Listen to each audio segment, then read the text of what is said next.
बाई तुझा आशीर्वाद. प्रेक्षकांनो, मालिकेचा जबरदस्त ट्रॅक आता मालिकेमध्ये येताना आपल्याला दिसत आहे. आपण पाहिले की दानगटांनी मात्र आता अवनीची इच्छा पूर्ण करण्यासाठी तिला आता माहेरी नेण्याचं काम केलेलं आहे.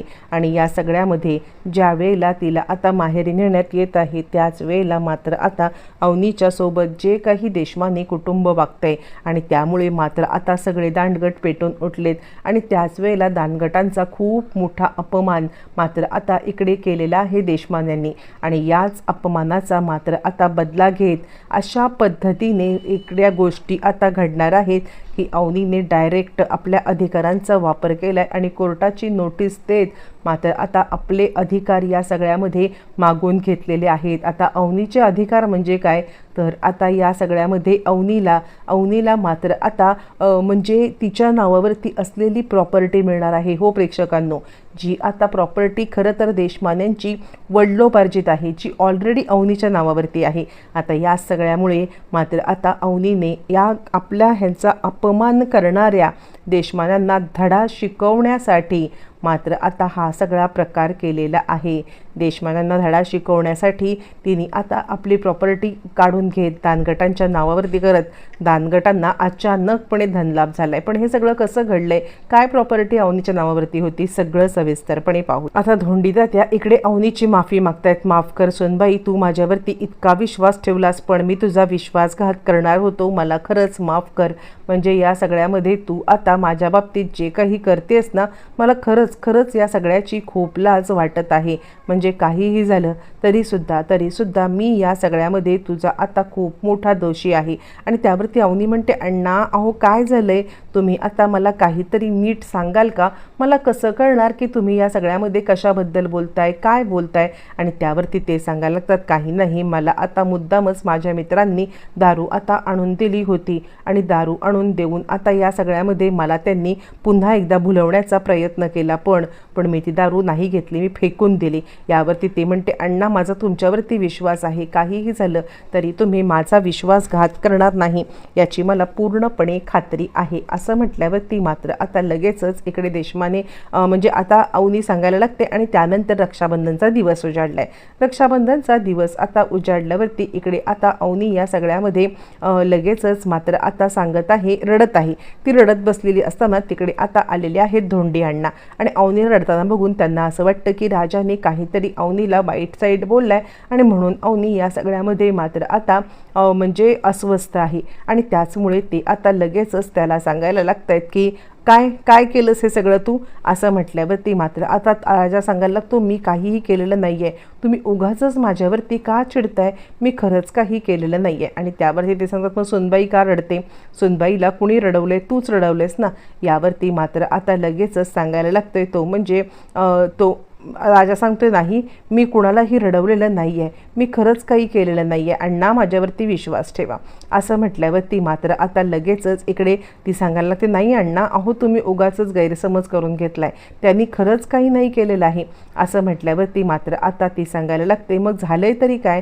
ती सांगते, मला आठवण येते घरची, आज रक्षाबंधन आहे ना, रक्षाबंधनच्या दिवशी मी दर दिवशी महेश दादाला राखी बांधते, पण यावर्षी मात्र आता मला काही राखी बांधता येणार नाही आहे असं मला वाटते, म्हणून मला खूप वाईट वाटते.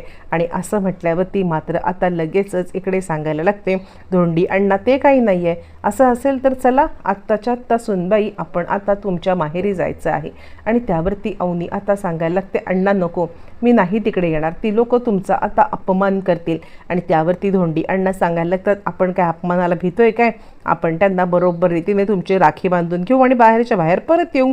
असं म्हटल्यावरती आता इकडे यशा सांगायला लागतोय, अण्णा थांबा, असे त्यांच्या घरी आता आपण जाऊ शकत नाही आहे, उगाचच त्यांची इब्रत नको जायला, जरा व्यवस्थित जायला पाहिजे. धोंडी अण्णा म्हणतात, व्यवस्थित म्हणजे काय, एकदम जोरासोरात जाऊ, जा राजा जा, छानपैकी आपल्या सगळ्यांसाठी चांगले कुर्ते घेऊन ये. मग काय, राजाने मात्र आता सगळ्यांसाठी लाल कलरचे जोरदार कुर्ते आणलेत. इतकंच नाही आहे तर आता राजा सांगतोय त्यांच्या घरी जायचं तर त्यांच्या इब्रतीला शोभेल अशा पद्धतीने आपल्याला जायला पाहिजे. आणि असं म्हटल्यावरती मात्र आता राजा या सगळ्यामध्ये मोठ्या दिमाखात निघालेला आहे. ज्या वेळेला राजा मात्र दिमाखात तिकडे निघालाय, सगळेजण छानपैकी कुर्ते बिरते घालून तिथपर्यंत पोहोचलेले आहेत. ज्या वेळेला सगळेजण कुर्ते घालून तिकडे पोहोचलेत आणि आता अवनी सांगायला लागते आपण बाहेरच्या बाहेर राखी बांधू आणि जाऊ. आणि म्हणून आता अवनी वहिनीला कॉल करते आणि वहिनीला कॉल करून अवनी सांगायला लागते की दादाला बाहेर पाठव, मी आता इथे आलेली आहे. असं म्हटल्यावरती लगेचच या सगळ्यामध्ये आता महेश बाहेर आलाय. कुठेतरी महेशच्या मनामध्ये सुद्धा आता बहिणीबद्दलचं प्रेम आहे. पण महेश का बाहेर आलाय हे पाहण्यासाठी मात्र आता इकडे देशमाने, चंद्रकांत देशमाने आणि आता तिची आई सुद्धा आलेली आहे. आणि त्याच वेळेला ती सांगते दादा मी फक्त तुला राखी बांधणार आहे आणि राखी बांधून मात्र आता ताबडतोब मी इथून निघून जाणार आहे. मी कुणालाही काही त्रास द्यायला किंवा आता वाद करायला आलेलीच नाहीये. असं म्हटल्यावरती मात्र आता इकडे महेश हात पुढं करतो आणि राखी बांधून घ्यायला लागतो. त्याच वेळेला मात्र आता चंद्रकांत देशमाने तिकडे आले. त्यांनी खबरदार या सगळ्यामध्ये जर का आता म्हणजे तुम्ही राखी बांधण्याचा प्रयत्न केलात म्हणजे माझ्या मुलाला आधी धमकवलं, त्या धमकवून मात्र आता त्याच्या डोक्यावरती गन ठेवली म्हणजे आता त्याला चाकूने धमकवलं आणि आता राखी बांधायचं नाटक करताय, चल आत्ताच्या आत्ता घरात चल असं म्हणत मात्र आता चिडून या सगळ्यामध्ये इकडे आता ते अवनीचा हात धरतायत. अवनीला मात्र आतमध्ये खेचण्याचा प्रयत्न करतायत. पण त्याच वेळेला अवनीच्या पाठीशी उभे असलेले सगळे त्याच वेळेला देशमाने तिकडे आता आलेले आहेत.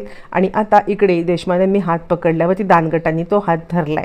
आणि त्यानंतर मात्र आता धोंडी अण्णा सांगायला लागतात तुम्हाला मान दिलाय तर तो मान घ्यावा आणि गप्प बसावं. इतकी साधी गोष्ट जर का तुम्हाला कळत नसेल तर मात्र आता ही गोष्ट फुकट आहे. म्हणजे तुम्हाला जर का आता सांगण्यात आलंय की आता अवनी फक्त राखी बांधण्यासाठी आले तर तिचा हात पकडायची मात्र आता तुम्ही हिंमत केलीतच कशी, यावरती मात्र आता देशमाने चिडलेत. आणि ते सांगायला लागतात खबरदार ती माझी मुलगी आहे, आम्ही त्यांच्यासोबत कसंही वागू शकतो. यावर धोंडी अण्णा म्हणतात 1 मिनिट, तुमच्यावरती केलेल्या उपकारांची जर का आता तुम्हाला जाण नसेल ना तर या सगळ्यामध्ये मी जे काही सांगतोय ना त्या गोष्टी आता इकडे ऐका. असं म्हटल्यावरती मात्र आता इकडे सांगायला लागतात धोंडी अण्णा की मुळातच तुमच्या मुलाने माझ्यावरती हल्ला केला होता, त्याचा व्हिडिओ आहे, त्याचा साक्षीदार मी स्वतः आहे. जर का एक पोलिसांना फोन फिरवला तर आता तुमच्या मुलाला घेऊन इकडे जेलामध्ये पाठवायला मला वेळ लागणार नाही आहे. पण जर का तुमच्या मुलाला जेलामध्ये जायचं नसेल तर एकच गोष्ट माझी आता ऐका, या सगळ्यामध्ये काहीही झालं तरीसुद्धा मात्र आता इकडे अवनीला राखी बांधू दे, आम्हाला निघू दे. आणि यावरती इकडे आता चिडलेले आहेत ते म्हणजे स्वतः आता देशमाने. आणि ते सांगायला लागतात अवनीने मात्र आता इकडे महेशला राखी बांधायची तिची आता लायकी नाही राहिली.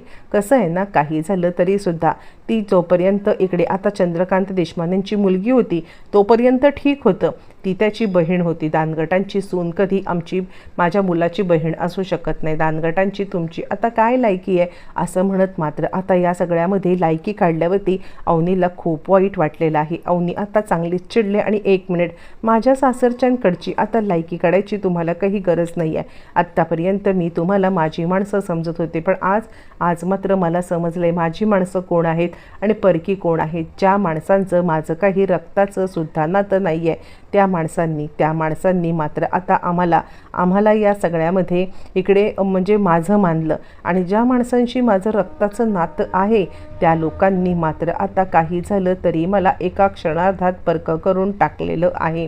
असं म्हणत अवनी आता चांगलीच चिडले आणि ती सांगायला लागते काहीही झालं तरी आजपासून दानगट कुटुंब माझं आणि सगळ्यात महत्त्वाचं म्हणजे आता मी तुम्हाला सुद्धा सोडणार नाही आहे. म्हणजे कसं आहे ना आजी आजोबांनी जे माझ्या नावावरती प्रॉपर्टी केलेली आहे ती सुद्धा आता मला पाहिजे. असं म्हटल्यावरती धोंडी अण्णा सांगायला लागतात सुनबाई आपल्याला ह्यांची प्रॉपर्टी काही नको आहे, तू आता या सगळ्याचा मोह करू नकोस.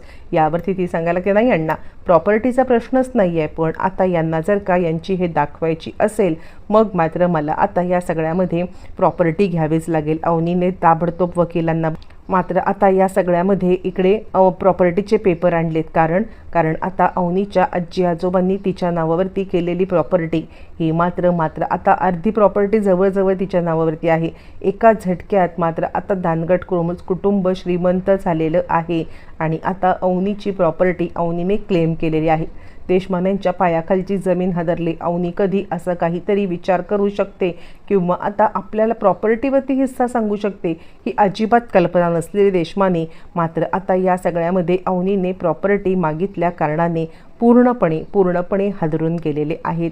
एका झटक्यात मालिकेची सगळी समीकरणं बदललेत आणि मालिका तिच्या आता खूप मोठ्या टर्निंग पॉईंटवरती सुद्धा आलेली आहे. एका झटक्यात आता मात्र अवनी आणि दानगट कुटुंब श्रीमंत